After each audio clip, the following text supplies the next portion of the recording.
Waalaikumsalam warahmatullahi wabarakatuh. Kalau memang kita tidak boleh sombong pada saat memakai pakaian tertentu, bagaimana kalau bagaimana kalau kita merasa lebih baik dari yang tidak memakai pakaian syariah? Apakah termasuk bentuk kesombongan? Jazakallahu khairan. Iya, nggak boleh kita merasa lebih daripada orang. Walaupun ibu yang bertanya ini sudah tutup aurat, tapi ada orang kita lihat belum tutup aurat. Bukan berarti kita lebih baik daripada dia. Lalu apa yang harus lakukan? Bersyukur kepada Allah SWT. Kalau Anda tanya, lalu apa yang harus saya lakukan? Jawaban saya adalah, ibu bersyukur kepada Allah karena tidak kena fitnah seperti dia. Dan kita doakan dan dakwahi dia supaya dia bisa menutup auratnya. Jadi jangan merasa bangga. Oh, saya sudah pakai syariat, itu belum. Seakan-akan di ahli surga, ini ahli neraka. Nggak boleh. Mungkin Anda lebih daripada dia ditutup aurat. Tapi mungkin dia lebih bakti sama orang tuanya. Mungkin dia lebih menjaga sholat 5 waktu. Dan seterusnya. Jadi jangan masuk ke situ. Ya. Bersyukur kepada Allah SWT karena tidak diuji oleh Allah seperti diujinya dia belum tutup aurat.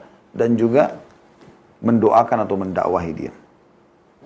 Selanjutnya dari seorang hamba Allah, 34 tahun dari Jatim, setelah salam, Waalaikumsalam warahmatullahi wabarakatuh. Jazakallahu khair untuk ilmunya. Semoga Ustaz berserta segenap keluarga besar KHB, juga segenap kaum muslimin senantiasa dalam lindungan Allah Subhanahu wa taala. Allahumma amin. Izin bertanya, bagaimana hukumnya jika seorang perempuan memakai celana yang lebar, bukan celana ketat? Karena di rumah sakit saya bekerja ada seragam dengan bawaan celana. Dan bagaimana jika celana dipakai untuk dalaman rok? Karena khawatir aurat terlihat saat membonceng motor, tidak sengaja rok tersingkap. Jazakallah khair. Kalau lebar, yang betul-betul lebar, ya, itu insya Allah tidak apa-apa. Kita harapkan begitu. Sama juga menggunakan pakai celana ya, di dalam roknya supaya jangan sampai terlihat atau untuk berjaga-jaga kalau sampai terbuka dia ada. Itu insya Allah tidak ada masalah karena tidak niat untuk memperlihatkan kan. Semua yang kita bahas ini kan teman-teman sekalian orang yang memang sengaja keluar untuk itu. Ya. Kalau ibu pakai cadangan di dalam gamisnya celana ya, supaya tidak langsung gamis saja. Dan memang bukan niatnya untuk memperlihatkan. Kalau sampai dia jatuh, tidak langsung tersingkap, terlihat juga kulitnya. Insya Allah itu kebaikan. Ya. Selanjutnya, Assalamualaikum warahmatullahi wabarakatuh. Semoga Allah SWT senantiasa menjaga para asatid kami, termasuk Ustaz KHB dan tim. Allahumma amin, insya Allah. Jazakillahu khair atas doanya. Kemudian dari Ibu Ina, ini dari Ibu Ina, 39 tahun, ibu rumah tangga di Bekasi, izin bertanya, apakah baju pengantin perempuan dan make up-nya termasuk pakaian syuhra dan tabarruj? Kalau di perkawinan tidak.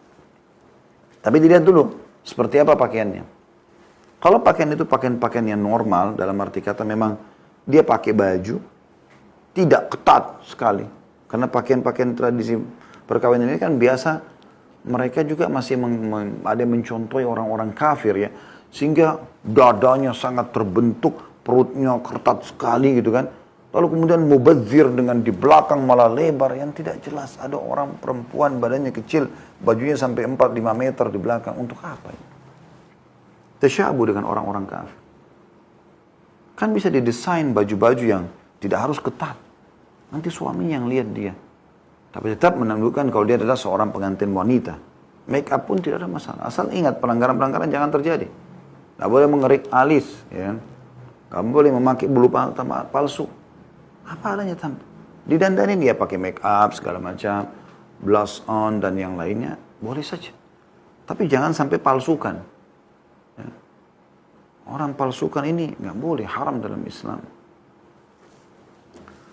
Selanjutnya mungkin 2 pertanyaan terakhir. Mohon maaf karena sudah jam 2 lewat. Saya juga ada janji lagi teman-teman sekalian.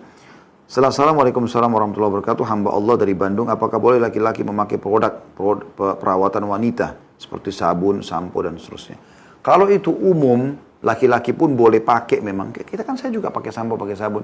Misalnya kita pakai merek A untuk rambut lurus misalnya. Laki-laki sama perempuan, suami istri pakai satu sampo, boleh nggak? Boleh, karena itu memang dipakai untuk semuanya. Tapi kalau perawatan khusus wanita, jangan.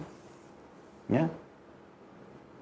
Saya sama semua bapak-bapak ini, termasuk mungkin bapak yang bertanya ini, kita sudah Allah siapkan. Kita kalau pakai secara umum ya, mungkin ada beberapa yang bisa dipakai untuk laki-laki, seperti memang bagian kakinya ada yang pecah, dia pakai krem tertentu, segala itu lain.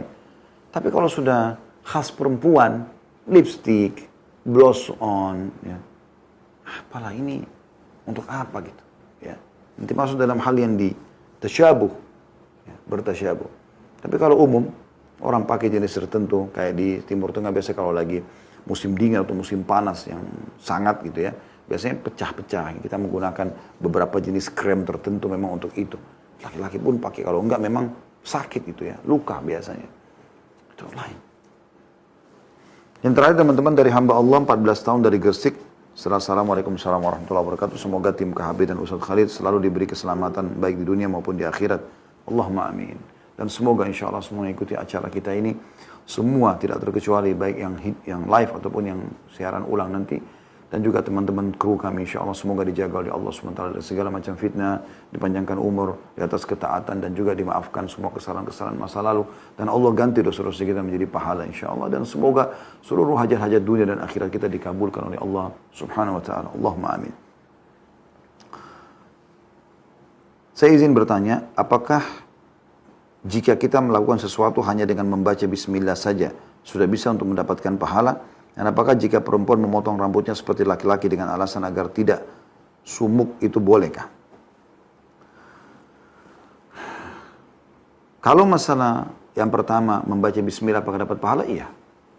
Karena kata Nabi SAW, kullu amrin, semua perkara. La yubda bismillah fahuwa aqta. Tidak mulai dengan bismillah maka dia terputus dari rahmat Allah. Yang penting perkara itu baik. Tapi jangan haramkan diri kita. Ini Ananda 14 tahun ya. Tidak disebutkan namanya dari hamba Allah. Saya sarankan Ananda dan juga para pemirsa sekalian untuk tidak mengharapkan diri dari menghafal. Apa susahnya menghafal doa-doa? Doa-doa itu sangat baik. Mana-mananya baik. Ya, seperti tadi pakai baju misalnya. Selain baca bismillah, kita baca juga alhamdulillahilladzi kasani hadath thawb wa razaqani min ghairi halimini wala quwwah. Enggak ada sesuatu yang berat untuk menghafalnya. Segala puji bagi Allah yang telah memberikan aku pakaian ini dan menjadikan rezeki untukku, menjadikannya rezeki untukku tanpa ada daya dan kekuatan untuk dariku. Ini doa yang baik, gitu kan? Gak ada sesuatu yang salah, gak ada sesuatu yang berat untuk itu. Maka coba ditambahkan. Kalau masalah laki-laki, perempuan memotong seperti potongan rambut laki-laki, nggak boleh, nggak boleh sama sekali. Ya. Jadi itu nggak ada alasan mau sumuk dan segala macam. Hanya karena malas ngurus, hanya sumpek, hanya itu nggak benar. Harus seperti wanita dia, nggak boleh beda, ya. Kecuali memang dalam keadaan-keadaan darurat seperti misal dia apa namanya tabrakan, naudzubillah, bocor, luka, dia harus dioperasi, harus dicukur, Allahu a'lam. Itu mungkin di tempat tertentu. Tapi kalau ada banyak perempuan aneh gitu, gundul sengaja kepalanya, pamer depan publik, la haula wala quwata illa, sudah tidak tutup aurat, menyerupai laki-laki, banyak benar dosanya gitu. Ya. Sudah saja hai muslimin dan muslimat, kembali kepada agama Allah. Apa yang menghalangi Anda menjadi orang yang baik sih? Orang yang patuh kepada agama. Kenapa? Kenapa harus membangkang? Kenapa harus melanggar? Ayo menjadi orang baik. Ini maslahat buat Anda semua. Agama Allah ini maslahat. Kata Nabi SAW, Allah mengatakan, hai hamba-hambaku, aku menerapkan pada kalian perintah-perintahku ini. Itu sebenarnya untuk kalian dan aku kembalikan juga untuk kalian. Allah berikan lagi balasan yang besar dengan kita patuh. Allahu a'lam. Teman-teman di YouTube jangan lupa selalu subscribe, like, dan juga jangan lupa loncengnya sebelum Anda tutup cuplikan kita ini. Dan selalu saja lakukan itu kepada semua channel-channel sunnah, mengajarkan Al-Quran dan sunnah agar Anda dapat pahala mereka. Dan juga dukungan pada hal yang baik ya. Teman-teman di Instagram, di Facebook juga selalu follow. Jangan lupa kita sama-sama insya Allah bertawun atau bekerja sama di sini. Terima kasih atas segala dukungannya dan juga partisipasinya. Jazakumullahu khairan. Dan juga saya menyatakan kalau ada yang salah pasti dari saya. Kalau benar dari Allah Subhanahu wa taala ingin kebaikan buat kita semua. Subhanakallah wa bihamdika asyhadu an la ilaha illa anta astaghfiruka wa atubu ilaik. Wassalamualaikum warahmatullahi wabarakatuh.